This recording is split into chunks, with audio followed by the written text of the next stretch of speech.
What's going on, everyone? Welcome to another exciting episode of Attack of Productions. And today we are doing our next installment of Time Wars. And today I'm being joined by both Jake and Fluff as we kind of go over today's match, which is going back to when Goku came to the planet Namek to help out his son, Krillin, and even Vegeta take on the Ginyu Force. And in the episode, or the multiple episodes, Goku finally just crushed them all until Ginyu stopped up and things happened. We're going to kind of react that. And I feel like no matter which way we take this approach, it ends the same. So let's let's get into this one. What's up, guys? Oh, wait, and play. What's up, guys? What's going on, man? What up, people? So we couldn't record our normal locals because they accidentally overbooked, and so we played at one of our buddies' place of business. And I checked Jake's field out on the camera. It looked great. I did not test my field out. So my leader is kind of blank right now. I am using the Son Goku stopping power Son Goku. And initially we had this one set to be Dredgeku. But I changed the leader to be this one because I wanted a leader for Goku who was Goku normal on both sides, because there was no transformation in that fight. There was no super powered up form for Goku. He was just Goku, the entire time. Well, and Dredgeku would just activate effect on backside, and Ginyu would never recover. I did. That was definitely a fear. And that being a green leader, all I had to do was just stall for Jake to establish a board. And I go, all right, cool. I'd done my negates. I've taken a damage here and there. I'm going to take 2 damage myself to clear your entire board, make you restart.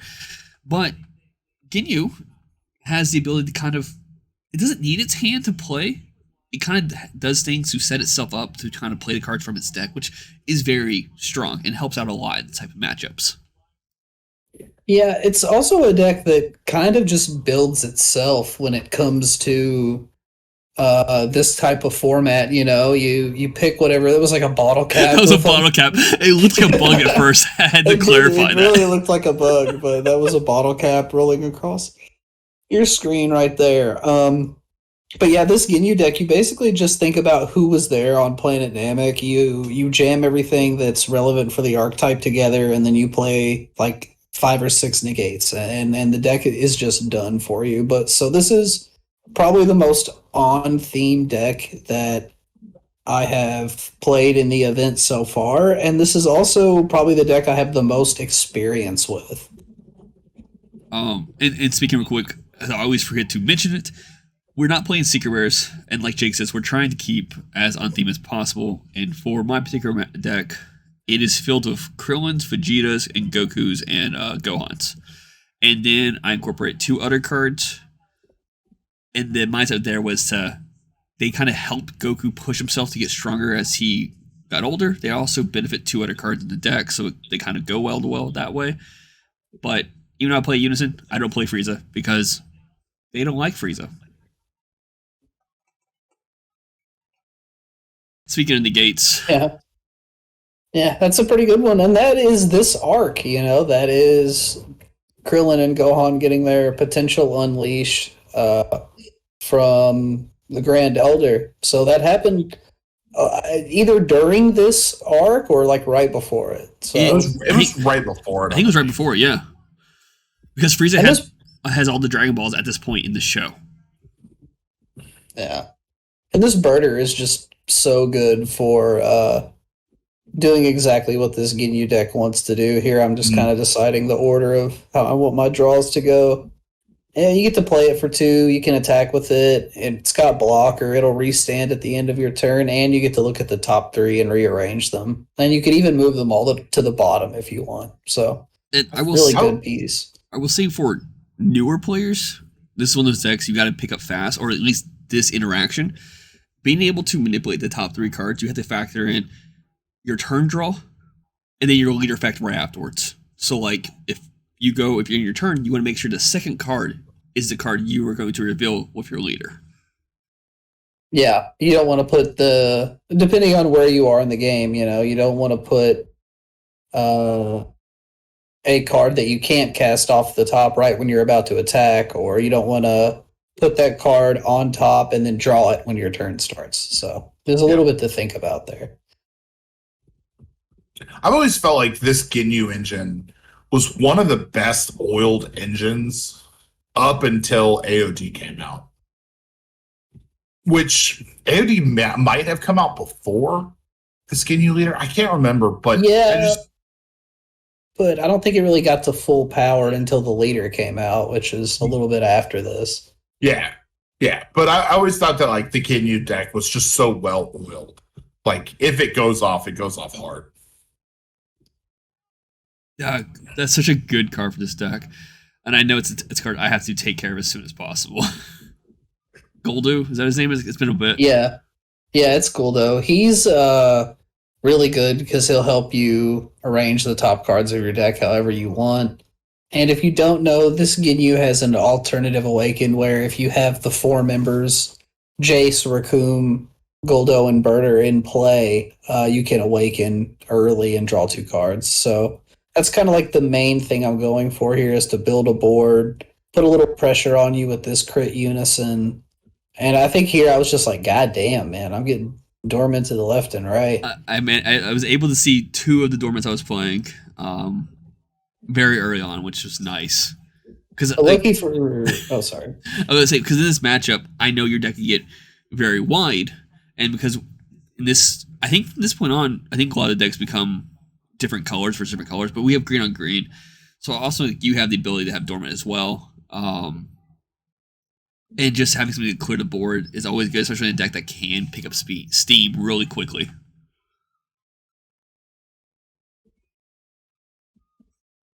So here I realize I should not have comboed off that card. I should have comboed a card off my hand because I not to expend an extra resource just to kind of do the turn I want to do, which is play the Goku Tien combo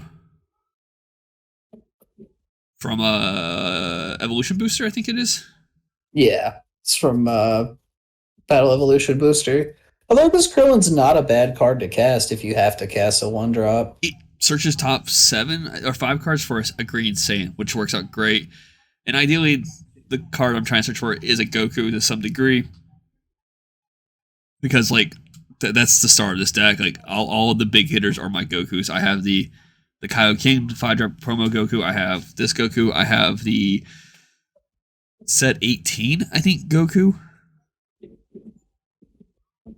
And I did my best. Yeah. I didn't incorporate any, like, Super Saiyan Gokus, God Gokus, anything. I tried to keep as many base versions of Goku I could for this deck. Yeah, especially when we're going with this more themed format. I think that's a good choice. And this card isn't weak by any stretch of the imagination.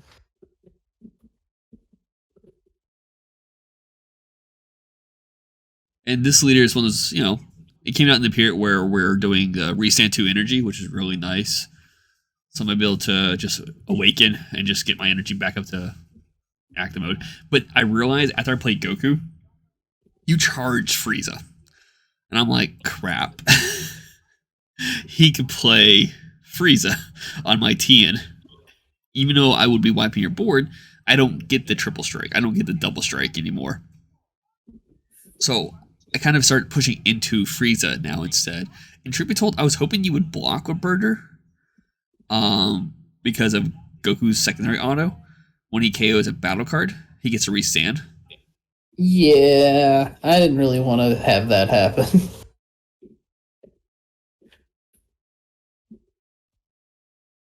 And I couldn't remember at the time, because it's been a while since I've actually played a green deck. I wanted to get your markers down. I couldn't remember if you could still play Frieza if you blessed markers. I think as long as you be using, you can play Frieza for free. I don't remember if it's that or if it's 2 or more markers, but either way, I felt like, either way, I felt like you've dug enough this turn, like to kind of suss out that I don't have the counterplay. Yeah, I think after that move right there, because I think you have 4 cards in your hand at this point. Yeah, I'm like, okay. I might end up just passing just to be on the safe side, though. Yeah, there I'm like, I just want to swing. I just want to swing.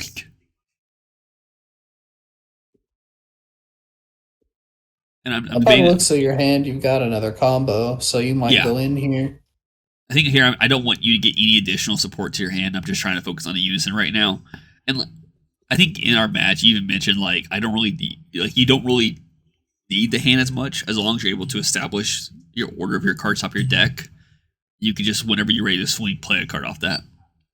Yeah. So the Frieza makes it to where I don't really need to have a lot of cards in my hand, so it kind of negated the earlier hand control that Bancroft was putting me under. But he's also doing a really good job of keeping my board clear, which is making it pretty difficult for me to get awakened. Yeah. I'm going to either have to let him kill this unison or find a way to take some of my own life. Raccoon's so good for being able to free play it. Yeah. You get to free play another Ginyu Force. You can't play another Raccoon because he's unique, but this Ginyu Force the Showstoppers is totally fine to cast. Yeah. And there you just didn't want a combo. We left it as is. Just let it all bounce. Yeah. So I have a couple plays here. I did negate this attack, and if you were to do damage to me, you get to play a card from your hand, or as a 2-drop Ginyu from your hand. I can play it from the deck too. Oh, from the deck. Okay. So as you can see, what's in my hand, I have a focus breakthrough. So I'm debating about do I just take the damage and then maybe pay 1 energy to stop you playing an additional card? Because at that point you just go, I failed to find. Yeah. And that's the route I will end up going on this one. And I told you before, I'm like, hey, before you even go into your auto, counterplay. Yeah. Saved me from having to pick up the deck. Yeah. And now, and the main purpose of that was you have 4 energy. You're going to play cards if you have them. And I'm okay with that. Because at that point, you're expending your energy to do things. Well, I think if you let that go off and I get to play another Ginyu Force, I can potentially play another one and then awaken and draw 2 cards. Yeah. So that was just a good way to keep my board low overall. Here, I'm just looking through the unison again. Just to get to mark down, because like I said, I couldn't remember how the Frieza worked on my head. And I could have just asked to see your Frieza and the energy as a quick reminder. But I just don't think of it in the moment. Oh no, I swung into your lead. Okay, never mind. Oh, because I'm going for the triple strike, double strike combo now. That's right. Yeah. Gonna try and take my last 5.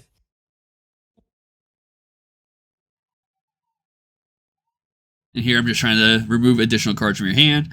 That way you don't have the combo power to continue pushing on there.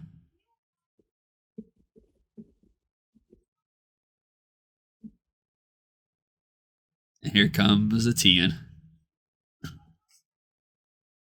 I'm going to need to get a lot of images put on this video because of the camera angle. Yeah. At this point, I'm thinking to myself, like, I guess I'm just never going to get awakened outside of taking my own life. Yeah. And plus, this triple strike is pretty nasty, so went ahead and negated that. Yeah, and nothing else to swing with, so I just want to get rid of the blocker. You can see I have one in my hand as well.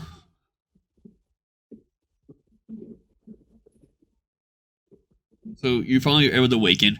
And like it's a draw too, so it benefits you tremendously. You can just do it right there, get the extra hand support. And I feel like at this point, all the damage I've done to your hand, it doesn't matter. I'm now sitting here with 3 cards in my hand, and you have like 6 or 7. Yeah, it goes to show the difference of a leader that draws 2 on Awaken and a leader that restands 2 energy, where one ends up being able to play way more cards in a single turn and squeeze out a big combo like that Goku Tien. Just over the course of a longer game, being able to draw 2 off of your Leader's Awaken just ends up giving you more resources. Mm-hmm. So here I take the life to get an extra combo in my hand. What you can see the negates in my hand is the new Awakening Rage. As long as your leader's mono green, I think mono green sand, you could do it, the effect. It is going to cost an energy, and it's going to cost a card for my hand as well to do it. But I wanted to establish the blocker first for you to swing with a card, then negate, and then if you want to kill me, you have to at least Z-charge potentially 3 more cards, which kind of puts me in a better place, especially with the super combo on board and the Krill on the board as combo pieces for me.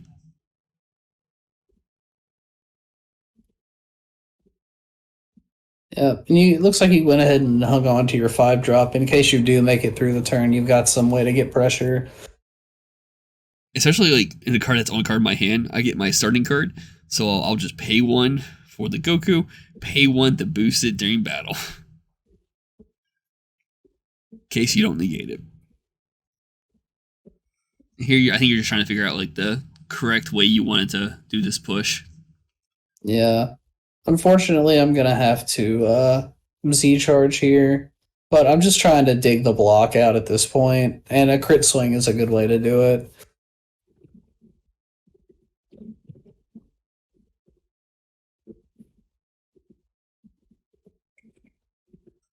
Pay 1. Yeah, there it is. That's right. This is such a good card, too. Was not expecting this. It makes perfect sense. Yeah, it's one of the old school, like, Saiyan Kappa type cards where take a life, gain double strike for 1.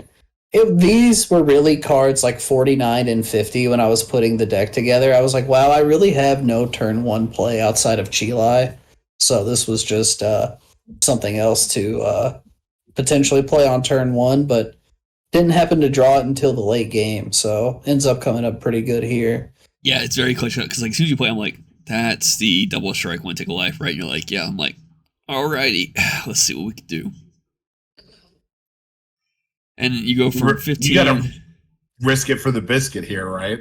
That's what he's doing. Yeah, leaving a couple of cards in my hand in case I have to keep pushing for some reason with like a Jiren out of my Z deck or something. But with the hand size differential, I figured I could just go big here. Yeah, you went to 15, 25, 40, and I can only go up to 25, 40. So yeah, and then here I'm just kind of explaining that we switch bodies.